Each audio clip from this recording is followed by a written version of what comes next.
जी अस्सलाम वालेकुम। आज की वीडियो में हम डिस्कस करेंगे, अगर आप अपनी टैक्स रिटर्न फाइल कर रहे हैं, इनकम टैक्स रिटर्न, उसमें तीन ऐसी मिस्टेक्स हैं। अगर आप वो मिस्टेक करते हैं, कोई भी एक अगर मिस्टेक आपसे होती है, तो फिर आपकी रिटर्न कमिश्नर अमेंड कर सकता है और इसके साथ साथ आपको उसमें पेनल्टी भी लगा सकता है।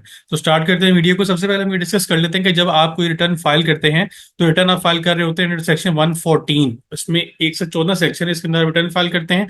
उसके साथ साथ सेक्शन 116 है वेल्थ स्टेटमेंट के, इसके साथ ही आप वेल्थ स्टेटमेंट भी फाइल कर रहे होते हैं।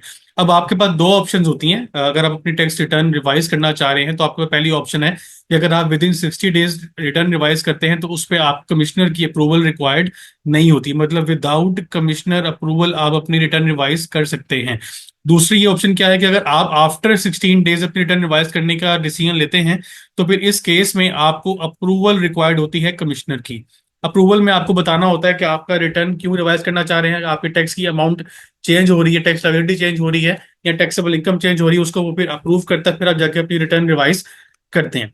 अब यहाँ पे जो हम रिवीजन की बात करेंगे, वो हम उस रिवीजन की बात कर रहे हैं जो आप खुद से नहीं कर रहे, कमिश्नर करना चाह रहा है आपकी रिटर्न में कुछ चेंजेस, क्योंकि उसको कुछ गलतियां नजर आई हैं आपकी रिटर्न में। उसके बेसिस पे वो आपको पहले नोटिस करता है और फिर आपकी रिटर्न को रिवाइज करता है। अब ये जो अमेंडमेंट है, इसके अंदर दो कैटेगरीज आ जाती हैं। एक अमेंडमेंट वो हो सकती है कि आपने जो ओरिजिनल रिटर्न फाइल की थी, उसके अंदर वो चेंजेस करना चाह रहा है। यहाँ पे दूसरी अमेंडमेंट क्या हो सकती है कि जो आपने रिवाइज रिटर्न फाइल की थी, जो आप अभी हमने ऊपर डिस्कस की 60 डेज वाली, उसमें वो अमेंडमेंट करना चाह रहा है कि आपने रिवीजन कर दी, उसके बावजूद कमिश्नर को उसमें कुछ मसले नजर आए, और वो आपको क्या करता है, दोनों केसेस के अंदर शो कॉज आपको इशू करता है। और शो कॉज में आपको वो बताता है कि मैं आपके रिटर्न को इन रीजंस की वजह से रिवाइज करना चाह रहा हूँ। अगर आपके पास कोई एविडेंस है अपने हक में, तो आप मुझे बताएं कि मैं आपके रिटर्न को रिवाइज क्यों ना करूं।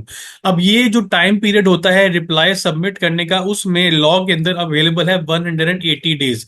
मतलब 180 डेज तक वो आपके अगेंस्ट कोई एक्शन नहीं ले सकता, और ये टाइम पीरियड फर्दर एक्सटेंड हो सकता है फॉर 90 डेज। अगर आप उसको रिक्वेस्ट करें कि आप अपना डाटा कंपाइल कर रहे हैं, आपको फर्दर टाइम पीरियड रिक्वायर्ड है, तो ये फर्दर मैक्सिमम 90 डेज तक एक्सटेंड कर सकता है।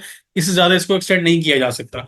अब आपने अगर उसका रिप्लाई सबमिट किया और वो उसको समझ में नहीं आया, उससे सेटिस्फाई नहीं हुआ कमिश्नर आपके रिप्लाई से, तो फिर वो आपकी रिटर्न को रिवाइज करेगा। अब इसमें कुछ टाइमलाइंस हैं। अगर आपने जो ओरिजिनल रिटर्न फाइल की थी, कमिश्नर उसको रिवाइज करने की बात कर रहा है, तो फिर उसके पास 5 साल तक का टाइम होता है कि वो आपकी रिटर्न को रिवाइज कर सकता है।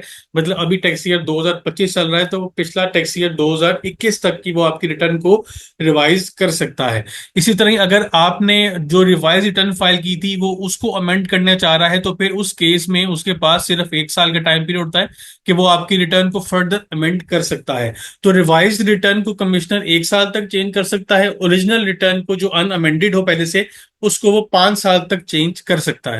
शो कॉज उसने आपको इशू किया होगा, लेकिन जो आपने रिप्लाई सबमिट किया उससे अगर वो सेटिस्फाइड ना हुआ, तो वो आपको अमेंडमेंट असेसमेंट ऑर्डर इशू करेगा, जिस केस में वो आपको कुछ चीजें उस ऑर्डर में बता रहा होगा। वो कौन सी होंगी? सबसे पहले वो आपको बता रहा होगा कि आपका जो टोटल टैक्सेबल इनकम है वो कितनी बनती है उसकी वर्किंग के अकॉर्डिंग। दूसरी चीज, टोटल टैक्स कितना आपका ड्यू है, टैक्स ड्यू। तीसरी चीज वो आपको बताएगा कि आपने कितना टैक्स पे कर दिया है, टैक्स पेड। और फोर्थ वो आपको बताएगा कि आपने जो रिमेनिंग बैलेंस है वो आपने कब पे करना है, टाइमलाइन आपको बताएगा। उसके साथ साथ आपको पेनल्टी की अमाउंट भी बता रहा होगा कि आपने कब तक वो पे करनी है पेनल्टी, और कितनी टाइम पीरियड आपको वो अलाउ करता है उस टैक्स को पे करने का। अब जो रीजंस हैं जिसकी वजह से वो आपको अमेंडमेंट नोटिस इशू कर सकता है या अमेंडमेंट का ऑर्डर इशू कर सकता है आपके अगेंस्ट, सबसे पहली जो मिस्टेक है वो आपकी रिटर्न में क्या होगी कि आपने जो इनकम डिक्लेयर की अपनी रिटर्न में, जिसको उसने एनालाइज किया, उसके अंदर कुछ अमाउंट ऐसी निकली जो अनडिक्लेयर्ड थी। उसके पास कुछ एविडेंस निकला जिसको वो वेरीफाई उसने किया, और उसको पता चल गया कि आपने कुछ इसमें अपनी इनकम को कंसील किया है, छुपाया है, अंडर वैल्यू किया है, या उसको आपने डिक्लेयर नहीं किया। सेकंड मिस्टेक जो आपकी रिटर्न में होगी वो आपकी टैक्स से रिलेटेड है। मतलब आपने इनकम तो अपनी फुल अमाउंट पे दिखा दी, लेकिन उसको आपने एग्जेम्प्ट कैटेगरी में ट्रीट करवा दिए, जिसकी वजह से आपकी जो टैक्स की अमाउंट है वो कम बनी और उसको रिकवरी में लॉस हुआ। इस चीज को कवर करने के लिए भी वो आपकी रिटर्न को रिवाइज कर सकता है।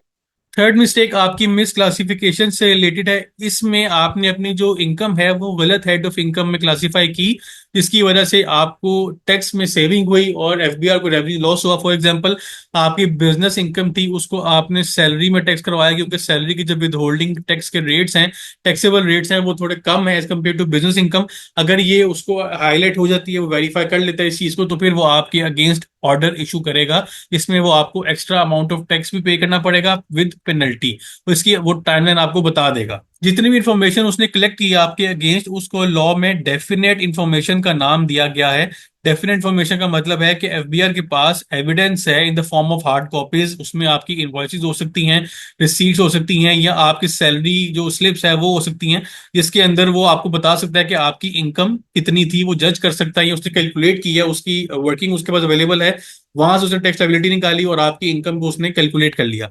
दूसरा, उसके पास क्या रिकॉर्ड होता है, आपने जो इन्वेस्टमेंट की है, या आपने कोई अगर एसेट परचेज किया है या सेल किया है, उसके सारे डॉक्यूमेंट्री एविडेंस उसके पास अवेलेबल होते हैं।